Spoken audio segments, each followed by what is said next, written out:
March 24, 1944. Stalag Luft III. German prisoner of war camp. Sagan, Poland. Deep in Nazi-occupied territory. It's 10:30 p.m. The camp is quiet. Guards patrol the perimeter. Searchlights sweep across the compound. Everything appears normal. Just another night in a prisoner of war camp.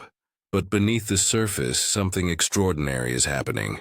In Hut 104, Allied prisoners are descending into a tunnel. Harry, one of 3 tunnels they've been digging for over a year. 336 feet long, 30 feet deep, extending beyond the wire, beyond the guards, beyond the camp perimeter, to the forest. Tonight is the night, the escape. Months of planning, a year of digging, hundreds of men involved. All leading to this moment, the largest escape attempt from a German POW camp in World War II. The plan is ambitious. 200 men will escape, through Harry, in one night, before dawn. Before the Germans discover the tunnel, they'll scatter across occupied Europe, some heading for Switzerland, others for Sweden, some for France, Spain, anywhere but here. Anywhere free, they know the odds. Recaptured prisoners face execution. Hitler has ordered it. Escaped POWs caught outside camps are to be shot, not returned to prison. Shot. The Gestapo enforces this ruthlessly. The escapers know this. Accept it. They're going anyway because they're prisoners, soldiers. It's their duty to escape, to cause chaos, to tie down German resources, to resist even from behind wire, even knowing the risks. They'll try. Roger Bushell leads the escape committee. Squadron leader. RAF. Shot down over France, captured, sent to Stalag Luft III. A maximum security camp for Allied airmen. Designed to be escape-proof. High fences. Guard towers. Seismograph microphones detecting digging. Regular searches. Constant surveillance. The Germans consider it inescapable. Bushell disagrees. He's planned this for a year. Organized hundreds of prisoners. Created an underground operation. Forgers, tailors, diggers, engineers, intelligence gatherers. All working toward tonight. Toward freedom. Toward one of the most daring escapes of the war. The tunnel is ready. The escape begins. And descend. Crawl through darkness. Toward the exit. Toward freedom. Toward history. This is the great escape. The mass breakout from Stalag Luft III. 76 men will make it out before dawn. Only 3 will reach freedom. 50 will be murdered by the Gestapo. The rest recaptured. Returned to camps. But the escape will become legendary. Immortalized, remembered. This is their story. Stalag Luft III opened in 1942. Built specifically for Allied airmen. Officers primarily. The Germans treated officer POWs according to Geneva Conventions. No forced labor, adequate food, medical care, male privileges, relatively humane conditions. Compared to other camps, compared to what happened in concentration camps, Stalag Luft III was survivable, tolerable, but it was still prison. Wire fences, guards, searchlights, confinement. Men who'd flown free now caged. Watching years pass, waiting for war's end, not knowing when that would be. 1943, 1944, 45? Nobody knew. The waiting was torture, the uncertainty crushing. Some prisoners adapted, accepted captivity, made the best of it, studied, read, exercised, waited patiently. But others couldn't accept it, wouldn't accept it. They were soldiers, fighters, resistance was their duty. Escape was their obligation. The Geneva Conventions recognized this. Attempting escape wasn't a crime. Prisoners who tried and failed were simply returned to camp, perhaps punished with solitary confinement, but not executed, not tortured. The rules were clear. Both sides generally followed them, until Hitler changed the rules. In 1944, Hitler issued the Sagan Order. Escaped POWs were no longer protected. If recaptured outside camps, they could be executed, handed to the Gestapo, shot. The order was secret, not announced, but enforced. The Luftwaffe commanders protested, argued it violated Geneva Conventions, would lead to reprisals against German POWs. Hitler didn't care. The order stood. The prisoners at Stalag Luft III didn't know about the Sagan order. They knew escaping was dangerous, that recapture was likely, but they believed Geneva Conventions protected them. They were wrong. Roger Bushell arrived at Stalag Luft III in 1942. South African. Educated at Cambridge. Brilliant lawyer. RF pilot. Shot down over Dunkirk in 1940. Captured, imprisoned. He'd escaped before. From other camps. Recaptured each time. But never gave up. Never stopped trying. At Stalag Luft III he saw potential. Large camp. Hundreds of Allied airmen, resources, talent, skills. He proposed an ambitious plan. Not one or two men escaping. Hundreds, simultaneously. Overwhelming German security through sheer numbers. Creating chaos. Maximum disruption. The escape committee approved. Bushell became chairman. Big X the leader. He organized everything. Assigned roles. Coordinated efforts. Managed security. He was meticulous. Brilliant. Driven. Obsessed with succeeding. 3 tunnels would be dug. Tom, Dick, Harry, starting from different huts. Extending in different directions. If one was discovered, the others continued. Redundancy, insurance, professional planning. The digging began. 1943, it was extraordinarily difficult. The tunnels had to be deep. 30 feet, below the seismograph microphones. Narrow, 2 feet by 2 feet. Barely enough for a man to crawl. Supported by wooden frames. Bedboards stolen from bunks. Ventilated with pumps. Ingenious air systems built from tin cans and leather bags. The soil was sandy. Bright yellow. Different from surface soil. Any dumped openly would be noticed immediately. So they developed dispersal systems. Bags sewn into trouser legs. Prisoners walking around camp, casually releasing sand from leg bags. In gardens, under buildings, everywhere, gradually, invisibly.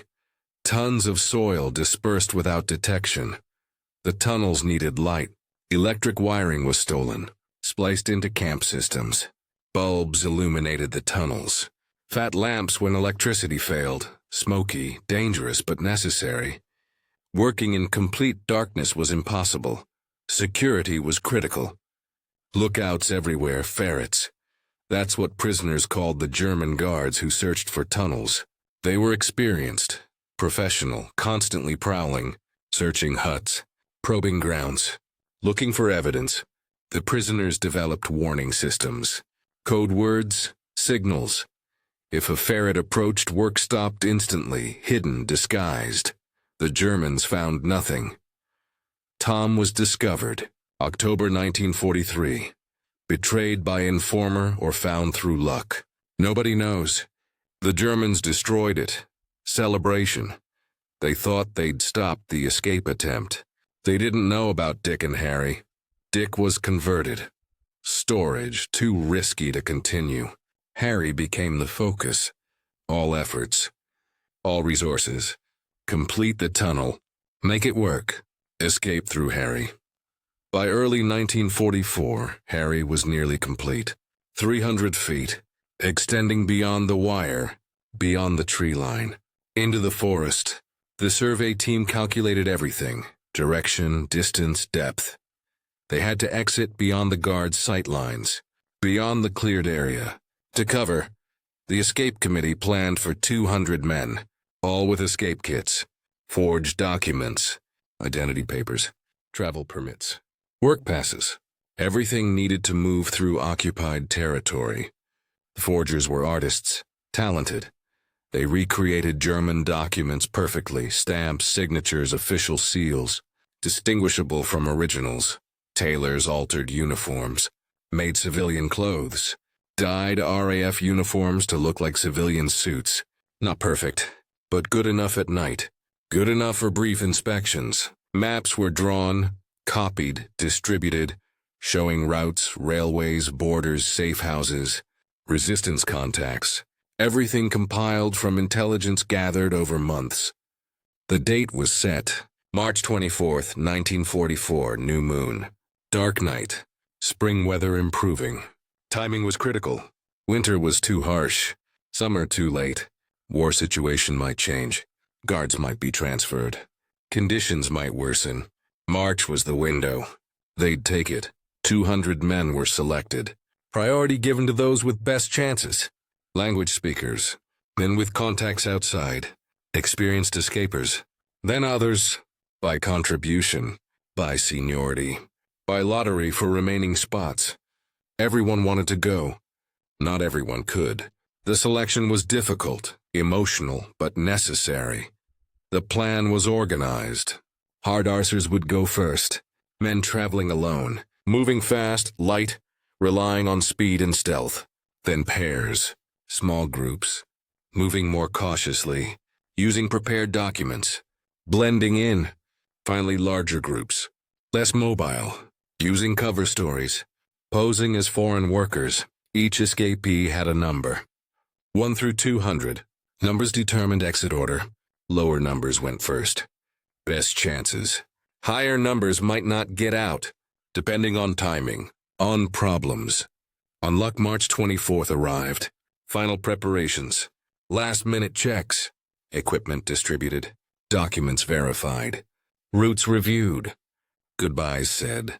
Some men wrote letters, just in case. Left with friends. To mail if they died. If they didn't return, final messages. Last words, evening came. The escape began. CUPM, the tunnel shaft opened. In Hut 104, beneath a stove, hidden. The first man descended, crawled into Harry, began the journey. 300 feet. In darkness. Tight spaces, claustrophobic, terrifying for some. But necessary. They crawled, pushed their bags ahead, moved slowly. Carefully, the tunnel was fragile. Collapses were possible. Had happened during construction. Men had nearly died. Buried alive. Dug out in time. But the fear remained. The first man reached the exit shaft. Climbed up. Pushed aside the wooden cover. Emerged into cold night air. Into freedom. He looked around. Oriented, the tunnel had extended well, but not quite far enough. The exit was short of the forest, still in the cleared area, visible from guard towers. Not ideal, dangerous, but too late to fix. They'd have to risk it. A rope system was established, signaling 2 tugs meant clear, come out. 1 tug meant guards approaching, wait. The system worked, mostly, but slower than planned. Much slower. The tunnel was supposed to empty quickly. 200 men in hours. But problems arose. Traffic jams. Men getting stuck. Claustrophobia attacks, panic, delays, everything taking longer. The air pumps struggled. With so many men in the tunnel simultaneously. Carbon dioxide built up. Some men passed out. Had to be dragged out, revived, sent through again. Or replaced. More delays. More problems outside. The weather was cold, bitter, snow on the ground. The escapees emerged, crawled away from the tunnel, toward the forest. Some made it, disappeared into darkness. Others were spotted. Guards raised alarm. Searchlights swept. But by then those men were gone. Into trees, running, escaping. The escape continued. Slower than planned, but continuing. Man after man emerging. Crawling away, running throughout the night. The tension was incredible. Every sound, every light. Potential discovery. Potential disaster. But they kept going. 76 men escaped before dawn. Then disaster. 5 lives a.m. A guard discovered the tunnel exit. Raised alarm. Shots fired, chaos. The guards rushed to Hut 104, found the shaft. Sealed it. The escape was over. 76 men out. 124 still in camp, caught, arrested, locked in cooler. Solitary confinement, punishment, but alive, safe. The 76 were running, scattered across countryside, moving toward borders, toward freedom, toward homes, but also toward danger, toward Gestapo. Toward death, the manhunt began immediately. The Germans were furious, humiliated. 76 prisoners escaped from their most secure camp. Unacceptable. Outrageous. Hitler was informed. He exploded, demanded all escapees be executed, shot as example, as punishment. As deterrence, Luftwaffe commanders protested. Hermann Göring himself, chief of the Luftwaffe, he argued against mass executions, said it violated Geneva Conventions, would cause international outrage, lead to reprisals against German POWs. Hitler insisted. Eventually compromised. Not all 76, but more than half, 50 would be shot. The rest returned to camps. The Gestapo took over, Kripo, criminal police. They hunted the escapees, efficiently, ruthlessly. Checkpoints everywhere, trains, roads, stations, borders. Documents checked constantly. Most escapees were caught within days. Few lasted weeks. 3 made it to freedom. The Gestapo followed orders. Escapees were arrested, then taken away, shot in woods, on roadsides, in cars.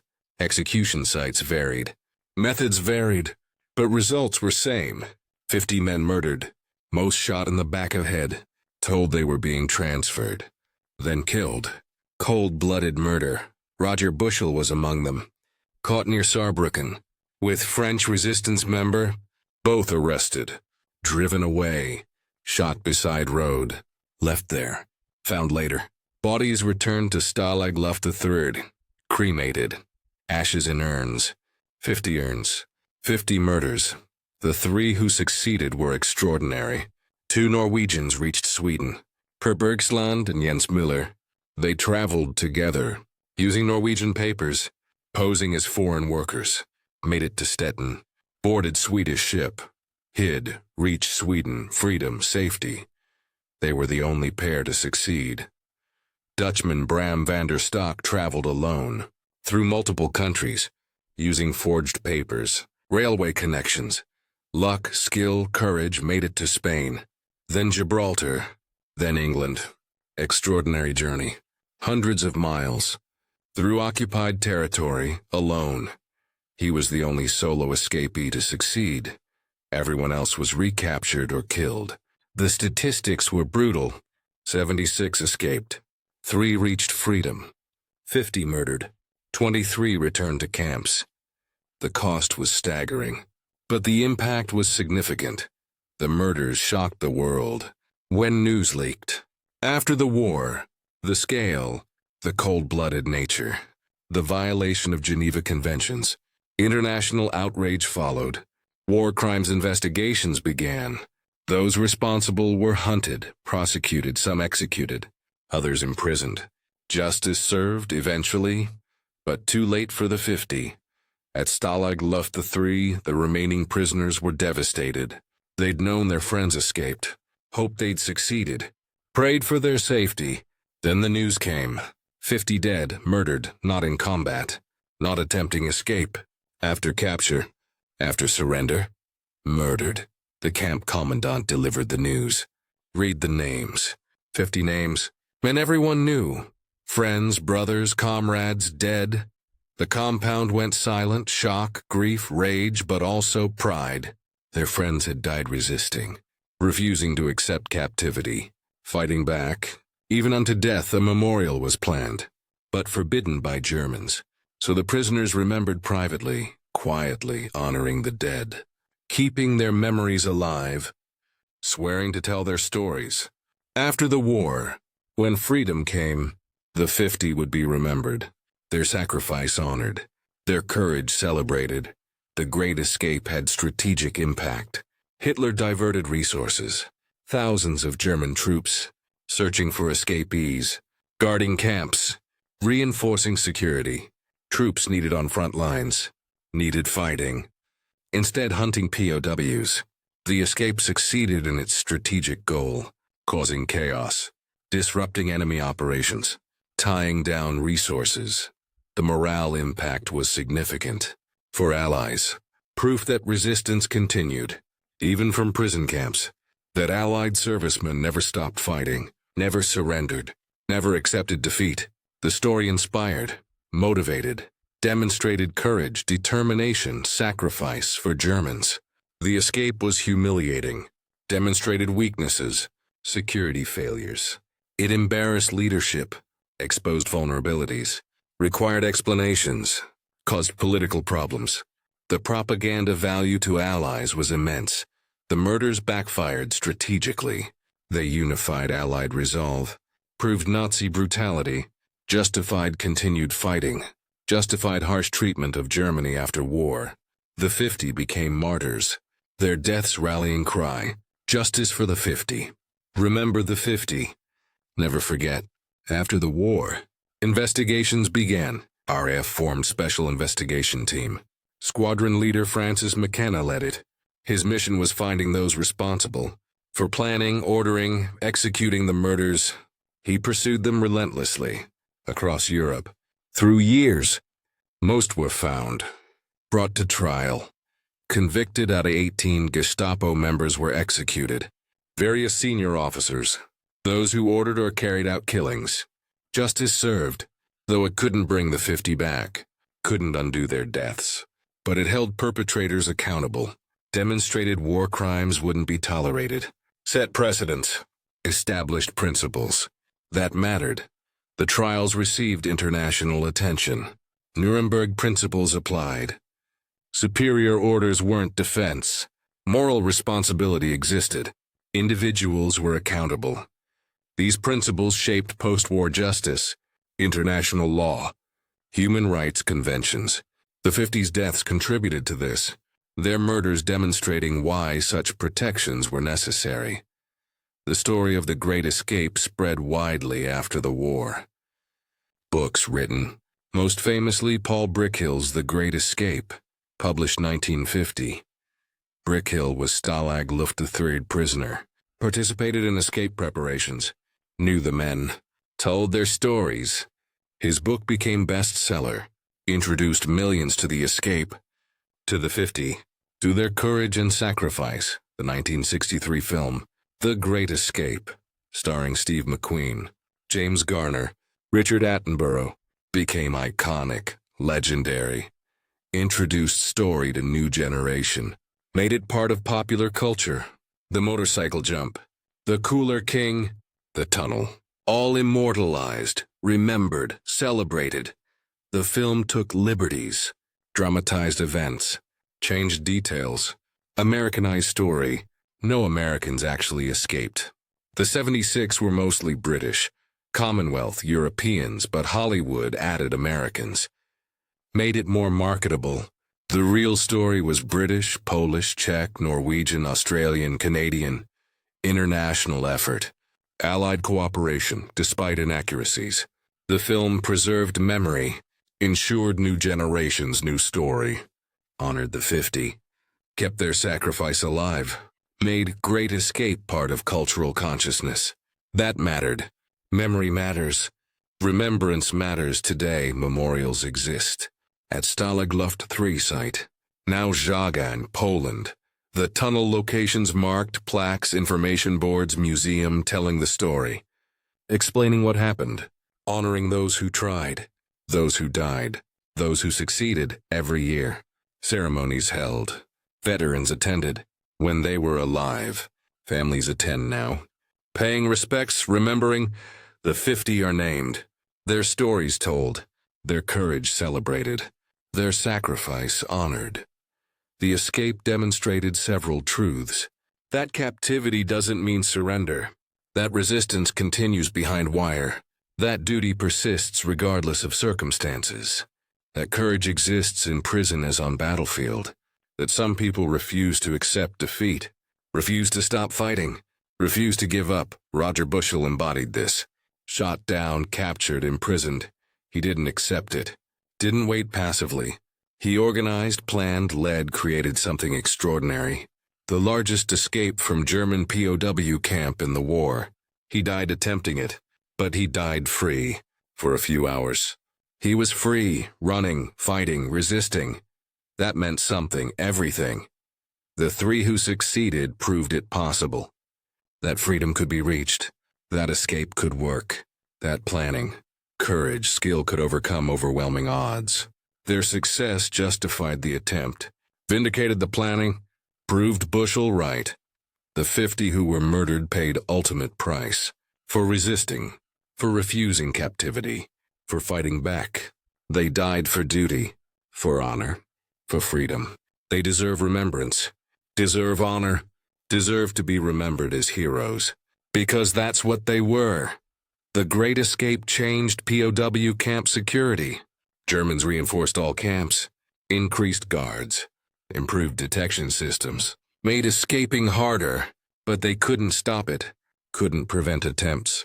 Prisoners kept trying, kept resisting, kept fighting. The Great Escape inspired others, showed it could be done.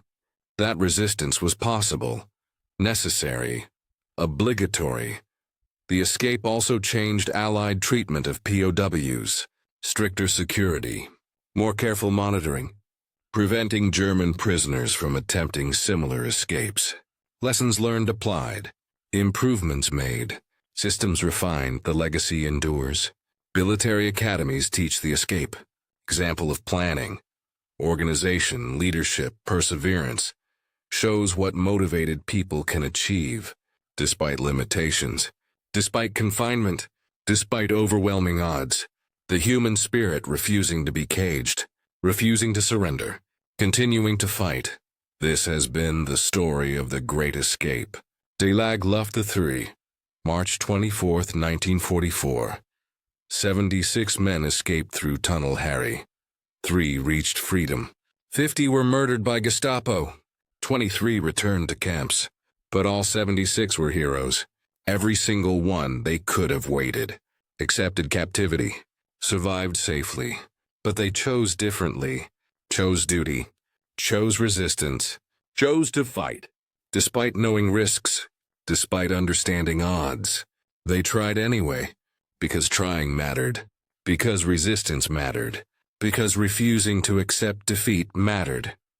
Roger Bushell led them. Organized them. Inspired them. He gave them purpose, direction, hope. He died for it. But his legacy lives. In memory, in story, in inspiration. He proved that leadership exists everywhere. That courage can be found behind wire. That determination overcomes obstacles. The 50 who were murdered deserve special honor. They escaped, ran, fought for freedom. Then were captured, murdered not in combat, not fighting. After surrender, murdered for trying, for resisting, for refusing to accept captivity. They died because they tried. That's why they're heroes, why they must be remembered. The 3 who succeeded proved it worthwhile. Freedom was possible. Escape could work. Their success justified the attempt, vindicated the planning, showed that even overwhelming odds can be beaten. Sometimes, with skill, courage, luck, the Great Escape demonstrated the human spirit, refusing confinement, refusing surrender, continuing to fight, regardless of circumstances, regardless of odds, regardless of consequences. That spirit defines heroes, defines courage, defines humanity at its best. Remember the Great Escape. Remember the 76. Remember the 50. Remember what they attempted, what they achieved, what they sacrificed. Their story deserves remembrance. Their courage deserves honor. Their sacrifice deserves recognition. They were prisoners, but they never surrendered, never stopped fighting, never accepted defeat. They were soldiers, heroes, legends. This is their story. This is their memorial. This is their legacy, the Great Escape. March 24, 1944. When 76 men crawled through darkness toward freedom and changed history.